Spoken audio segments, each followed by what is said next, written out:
தொடர்ந்து நாம ஈரானுடைய நிலவரங்களை பார்த்துட்டு இருக்கோம். இப்போது வந்திருக்கக்கூடிய சில முக்கியமான தகவலை ஒரு தொகுப்பா பார்க்கலாம். அதுலயும் பாத்தீங்கன்னா நம்ம முந்தைய வீடியோலயே நம்ம சொல்லியிருப்போம், நேற்று இரவு வரையும் சுட்டு வீழ்த்தப்பட்ட போர் விமானத்தை பத்தி. இப்ப பாத்தீங்கன்னா மறுபடியும் இன்னைக்கும் என்ன பண்ணிருக்காங்கன்னா, போர் விமானத்தை அமெரிக்கா இழந்திருக்கு. கிட்டத்தட்ட 2 விமானங்கள் இழக்கப்பட்டிருக்குன்னு சொல்றாங்க. ஒரே நாள்ல 2 விமானங்கள் இழக்கப்படுவது அப்படிங்கிறது சாதாரணமான விஷயமே இல்ல. ஈரான் மீண்டு எழுந்திருக்குன்னு சொல்லலாம். என்ன நடந்திருக்குன்னு பார்க்கலாம். முதல்ல நம்ம இன்னைக்குதான் பாத்தீங்கன்னா ட்ரம்ப் என்ன பண்ணிருக்காரு, அவருடைய ஸ்பீச்லயே ஒரு விஷயத்த ஒத்துக்கிட்டாரு. ஏன்னா இதுவரையும் என்ன பேசினாலும் ட்ரம்ப் ஆகட்டும், அங்க இருக்கக்கூடிய மார்க்கோ ரூபி ஆகட்டும், யார் பேசினாலுமே என்ன பேசுவாங்கன்னா, ஏன்னா எப்ப பேசினாலும் என்ன சொல்லுவாங்கன்னா, நாங்க ஈரானுடைய கடற்படையை அழிச்சிட்டோம், அவங்களுடைய கோமேனி அவர்களையே அழிச்சிட்டோம், அதுக்கப்புறம் அங்கிருந்த முக்கியமான தலைவர்கள் படை தளபதிகளை அழிச்சிட்டோம், அது இல்லாம அவங்களுடைய டிஃபென்ஸ் ஆயுதங்களை அழிச்சிட்டோம், அவங்களுடைய வான் தடுப்புகள் இப்ப பயன்படுத்தப்படுறது இல்ல, அதுக்கப்புறம் அவங்களுடைய அணு ஆயுதம் இருக்கக்கூடிய யுரேனியம் செறிவூட்டப்பட்ட இடத்த இஸ்ஃபஹான் நெட்டான்ஸ அடிச்சிட்டோம், இந்த மாதிரி அடிச்சிட்டோம் அவங்க சரணடைய போறாங்க, அவங்களே பேச்சுவார்த்தை கூப்பிட்டாங்க, அவங்க பார்த்தா இப்ப எதுவுமே இல்லாம பலவீனமா இருக்காங்க அப்படின்னு பேசிட்டு இருந்த ட்ரம்ப்பும் அமெரிக்காவும் இன்னைக்கு ட்ரம்ப் என்ன சொல்லிருக்காங்கன்னா, we are now engaged in a military operation with one of the strongest countries in the world அப்படின்னு இருக்காங்க. இந்த உலகத்திலே வச்சு ஸ்ட்ராங்கா இருக்கக்கூடிய ஒன் ஆஃப் த கண்ட்ரியில தான் நாங்க இப்ப சண்டை போட்டுட்டு இருக்கோம் அப்படின்னு இன்னைக்கு அமெரிக்காவே சொல்லியிருக்காங்கன்னா என்ன அர்த்தம்னா, இத்தனை நாளா அவங்கள ஒண்ணுமே இல்லைன்னு சொல்லிட்டு இருந்தவங்க இப்ப அவங்க ஒன் ஆஃப் த ஸ்ட்ராங்கஸ்ட் சொல்லக்கூடிய அளவுக்கு அமெரிக்காவுக்கு டஃப் கொடுக்குற அளவுக்கு ஸ்ட்ராங்கா இருக்காங்க, அவங்களோட நாங்க சண்டை போட்டுட்டு இருக்கோம்னு சொல்லிட்டு இந்த தடவை சொல்லியிருக்காங்க. இது எந்த அளவுக்கு இவங்க அடி வாங்கியிருந்தா, இன்னும் ஈரானை பத்தி புரிஞ்சிருந்தா இந்த ஒரு வார்த்தையை சொல்லியிருப்பாங்க. இது ஒரு மரியாதைக்குரிய வார்த்தைன்னு தான் சொல்லணும். அமெரிக்கா எந்த ஒரு நாட்டையும் என்ன பண்ண மாட்டாங்க, ஸ்ட்ராங்னு ஒத்துக்க மாட்டாங்க. ஆனா ஈரானை ஒத்துக்குறாங்க. வேற எந்த அரபு நாடுகளையுமே பாத்தீங்கன்னா அமெரிக்காவோ இஸ்ரேலோ ஸ்ட்ராங்னு சொல்ல மாட்டாங்க. கத்தாரை போய் அடிச்சுட்டு வந்தாங்க. யார் அடிச்சுட்டு வந்தாங்கன்னா இஸ்ரேல் அடிச்சுட்டு வந்தாங்க, நம்ம பார்த்திருப்போம் சும்மா சமாதானம் பேசிட்டு இருக்கும் போதே. ஆனா இன்னைக்கு ஈரான்ட்ட அடிச்சுட்டு என்ன சொல்றாங்க, அடி வாங்க முடியாம அவங்க ஒரு ஸ்ட்ராங்கஸ்ட் கண்ட்ரி அப்படின்னு சொல்லியிருக்காங்க. இதுவே ஈரானுக்கு கிடைத்த முதல் வெற்றியாக பார்க்கப்படுது. அதனாலதான் இந்த நேட்டோ நாடுகள்லாம் இவனுங்களே போய் அடி வாங்கிட்டு இருக்காங்க. இதுல நாம வேற போய் என்ன பண்ணுவோம், தண்டவாளத்துல போய் தலையை விடணுமான்னு சொல்லிட்டு யாருமே சண்டைக்கு வராம இருக்காங்க. இது அமெரிக்காவுடைய தோல்வியை ஒத்துக்கொள்ளக்கூடிய முதல் படித்தரமாக இருக்கு. அடுத்து ரொம்ப முக்கியமாக 2 போர் விமானங்கள் இன்னைக்கும் சுட்டு வீழ்த்தப்பட்டிருக்கு. உடனே என்ன பண்ணிட்டாங்கன்னா இவங்க, அதுல ஒரு போர் விமானி இறந்துட்டாரு, இன்னொரு போர் விமானியை என்ன பண்ணிருக்காங்க, நாங்க உள்ள பூந்து தூக்கிட்டு வந்துட்டோம் அப்படிங்கிற மாதிரி என்ன பண்ணிட்டு இருக்காங்கன்னா இப்ப அமெரிக்கா சொல்லிட்டு இருக்காங்க. அதுக்கு எந்த ஒரு ஆதாரமும் அமெரிக்கா சப்மிட் பண்ணல.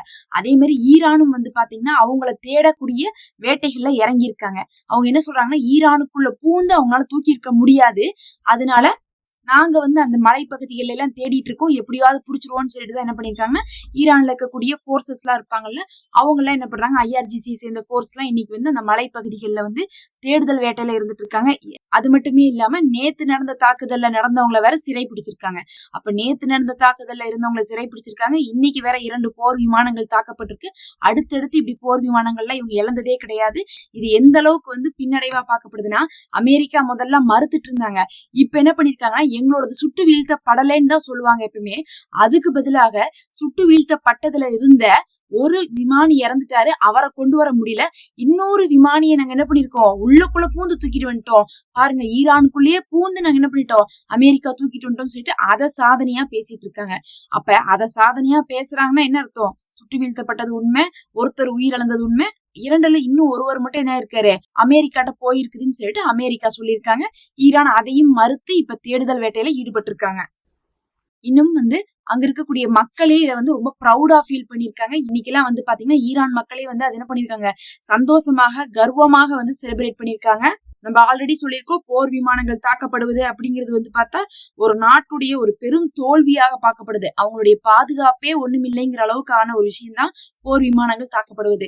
அப்படிப்பட்ட போர் விமானங்களை தான் இப்ப என்னன்னு தெரியல அமெரிக்கா அடுத்தடுத்து இழந்துட்டு இருக்காங்க. இதுக்கு முன்னாடி இழந்ததெல்லாம் கொஞ்சம் கம்மி தான். இப்பதான் 2 நாள்ல அடுத்தடுத்து இழக்கிறாங்கன்னா அப்ப ஈரான் மீண்டு வந்துருச்சா, அவங்க மறுபடியும் என்ன இருக்காங்க, அடுத்த லெவலுக்கு போயிட்டு இருக்காங்க. நீங்க என்னமோ அழிச்சிட்டேன், எல்லாத்தையுமே ஆயுதங்களும் இல்ல, அவங்கள்ட்ட பார்த்தா வான் தடுப்புகளும் இல்லைன்னு சொல்றீங்க. வான் தடுப்புகள் இருந்து ஒரு போர் விமானத்தை அடிக்கிறத விட கஷ்டம் தனி மனிதராக இருந்து அடிப்பது. ஆனா இவங்க தனியாக என்ன பண்ணிருக்காங்க, ஏவுகணை ஏவி அதை தடுத்திருக்காங்க. அது இன்னுமே என்ன இருக்குன்னா, அமெரிக்காவுக்கு அப்படிலாம் அடிச்சா அடியே படாது. அந்த சமயத்துல கூட உங்க போர் விமானம் போய் மாட்டிருக்கா, அவ்வளவு ஸ்பீட்ல போயிட்டு இருக்கும்போது இந்த தாக்குதல்ல சக்சஸ் ஆறதுக்கு வாய்ப்பே இல்லைங்கிற தாக்குதலை கூட இப்ப ஈரான் சக்சஸ் பண்ணிருக்காங்கன்னா அமெரிக்காவுடைய போர் விமானங்களுடைய லட்சணம் எப்படி இருக்குது அப்படிங்கிற அளவுக்கு இன்னைக்கு அவங்களுடைய போர் விமானத்துக்கான மதிப்பு குறைஞ்சிருக்கு. அதுலயும் இந்த லிஸ்ட் பாத்தீங்கன்னா உங்களுக்கே தெரியும். இதுவரையும் வந்து பாத்தீங்கன்னா இந்த போர் ஆரம்பிச்சதுல இருந்து முதல்ல வந்து F-35 விமானம், இதுவரை ஒரு F-35 விமானம் என்ன ஆயிருக்குன்னா டேமேஜ் ஆயிருக்குன்னு சொல்றாங்க, ஈரானால தாக்கப்பட்டிருக்கு. அந்த F-35 விமானத்துடைய காஸ்ட் வந்து பாத்தீங்கன்னா 110 மில்லியன். அவ்வளோ மதிப்பிலான ஒரு விமானத்தை அவங்க என்ன பண்ணிருக்காங்க, ஈரான் வந்து டேமேஜ் பண்ணிருக்காங்க அமெரிக்காவுடைய போர் விமானத்தை. அடுத்தது வந்து பார்த்தோம்னா $700 மில்லியன் மதிப்பிலான E3 விமானம், இந்த E3 சென்ட்ரி விமானத்தை, ஒரே ஒரு விமானத்தை ஈரான் தாக்கியிருக்காங்க. அடுத்தது வந்து பார்த்தா F-15E ஸ்ட்ரைக் ஈகிள் விமானம். இதுல வந்து என்ன கொடுமைன்னு கேட்டீங்கன்னா, இதுல 3 வந்து ஏற்கனவே குவைத்து சுட்டாங்கன்னு சொல்லி ஏமாத்தினாங்க. ஆக்சுவலா அதுவும் ஈரான் தான் கிளைம் பண்ணாங்க, நாங்க தான் சுட்டோம்னு சொல்லிட்டு. இருந்தாலும் இவங்க வந்து குவைத் வந்து ஃப்ரெண்ட்லி அட்டாக் பண்ணிட்டாங்கன்னு சொன்னாங்க. அந்த அளவுக்குலாம் வந்து குவைத்துக்குலாம் தைரியம்லாம் இல்ல. 3 விமானத்தை யாராவது ஃப்ரெண்ட்லி அட்டாக் பண்ணுவாங்களா? ஒரு தடவை தான் மிஸ்டேக் பண்ணுவாங்க. அப்படி பார்க்கும்போது குவைத்துல வச்சு 3 சுட்டு வீழ்த்தப்பட்டிருக்கு, ஈரானுடைய வான்பரப்புல வச்சு 1 சுட்டு வீழ்த்தப்பட்டிருக்கு. மொத்தமா 4 விமானங்கள் F-15E வந்து என்ன ஆயிருக்குன்னா தாக்கப்பட்டிருக்கு. ஒன்னொன்னும் $90 மில்லியன் வரும்னு சொல்றாங்க. அடுத்தது A-10 விமானம், இந்த தண்டர்போல்ட் விமானம் வந்து பாத்தீங்கன்னா ஈரான்ல வச்சு தாக்கப்பட்டிருக்குது. இது $20 மில்லியன் அளவுக்கு மதிப்பிலானது. அடுத்தது அதுதான் ரொம்ப முக்கியம், KC-135 டேங்கர் விமானம். இது 7 வந்து பாத்தீங்கன்னா தாக்கப்பட்டிருக்கு. அதுல வந்து 2 வந்து சுத்தமா அழிஞ்சு போச்சு, 5 வந்து டேமேஜ் ஆயிருக்குன்னு சொல்றாங்க. இதுதான் இந்த ஃபியூவல் நிரப்பக்கூடிய விமானம். அதாவது போர் விமானங்களுக்கு எல்லாம் போய் என்ன பண்ணுவோம், பறந்துட்டு இருக்கும் போதே எரிபொருளை நிரப்பி கொடுக்கும். கடைசியா வந்து பாத்தீங்கன்னா இருந்தே இருக்கு அடி வாங்கறதுக்குன்னு அளவெடுத்து செஞ்ச MQ-9 ட்ரோன். இந்த MQ-9 ட்ரோன் வந்து பாத்தீங்கன்னா 17 விமானங்களை இதுவரை சுட்டு வீழ்த்திருக்காங்க. அது இல்லாம வந்து பாத்தீங்கன்னா ஒரு ஹெலிகாப்டரை ஈராக்குள்ளேயும், அதுக்கப்புறம் 2 ஹெலிகாப்டரை ஈரான்குள்ளேயும். ஹெலிகாப்டர் இது போர் விமானம் கிடையாது, ஹெலிகாப்டர் ஈரான்குள்ளேயும் ஈராக்குள்ளேயும் வச்சு 3 மொத்தமா என்ன பண்ணிருக்காங்க, சுட்டு வீழ்த்திருக்காங்க.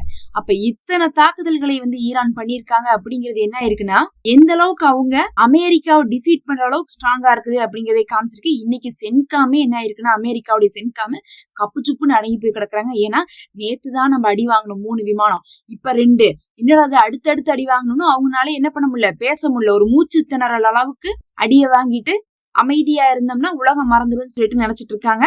எல்லா உலக நாடுகளும் இந்த போரை உத்து நோக்கிட்டு இருக்காங்க. இதுல அமெரிக்காவுடைய விமானத்துக்கு இருந்த மதிப்புகளும் குறைஞ்சு கொண்டுதான் இருக்கு. இது இல்லாம ட்ரம்ப் என்ன சொல்லிருக்காரு, நாங்க தரைப்படைக்கு வந்துட்டோம், ஆனா நாங்க என்ன பண்றோம், ஒரு 48 மணி நேரம் வெயிட் பண்றோம், அதை நாங்க வந்து ஹோல்ட் பண்றோம். தரைப்படையை வந்து நுழைஞ்சிட்டோங்களாமா, ஈரான்குள்ள நுழைஞ்சிட்டாங்க, இருந்தாலும் ஹோல்ட் பண்றோம் அப்படின்னு இருக்காங்க. ஹோல்ட் பண்றாங்கன்னா ஆக்ஷனுக்குள்ள இறங்காம இருக்காங்க. எதுக்காகனா சமாதானம் பேசுறாங்களாமா. இப்ப போர் விமானங்கள் அடிக்கப்பட்டதுக்கு பிறகு, விமானிகள் வந்து கைது செய்யப்பட்டதுக்கு பிறகு அவங்கள என்ன பண்றாங்க, மீட்கிறதுக்காக வந்து பேச்சுவார்த்தைக்காக இப்ப தரைப்படையை முன்னேற விடாம வந்து நிறுத்தி வச்சிருக்காங்க. மொத்தத்துல அந்த தீவுகள் வழியாக வந்து என்ன இருக்குன்னா இப்ப வந்து தரைப்படைகள் இறங்கிருச்சு அப்படிங்கறது மட்டும் தெரிய வருது. ஈரானுக்குள்ள அவங்க இருக்க மாட்டாங்க, ஒரு அவுட்டர் ரேஞ்ச்ல இருப்பாங்க. ஆனா உள்ள நுழையறதுக்கு காத்துட்டு இருக்கக்கூடிய நேரத்துல என்ன ஆயிருக்குன்னா, இந்த விமானங்கள் தொடர்ச்சியாக தாக்கப்பட்டிருக்கிறதுனால அமெரிக்கா என்ன பண்ணிருக்காங்க, கொஞ்சம் அதிர்ந்து போயிருக்காங்க. ஒரு 48 ஹவர்ஸ் என்ன பண்ணுங்க, ஒரு 2 நாளைக்கு வந்து எங்களுக்கு போர் நிறுத்தம் கொடுங்க, எங்க விமானியை கொடுங்கன்னு சொல்லிட்டு கேட்டுட்டு இருக்காங்க. இப்ப பேச்சுவார்த்தை வேற போயிட்டு இருக்கு. இதுக்கெல்லாம் ஈரான் வந்து அடி பண்ணிடுறது அப்படிங்கிறது சான்ஸே இல்லைங்கிறது நமக்கு தெரிஞ்சதுதான். பொறுத்திருந்து பார்க்கலாம்.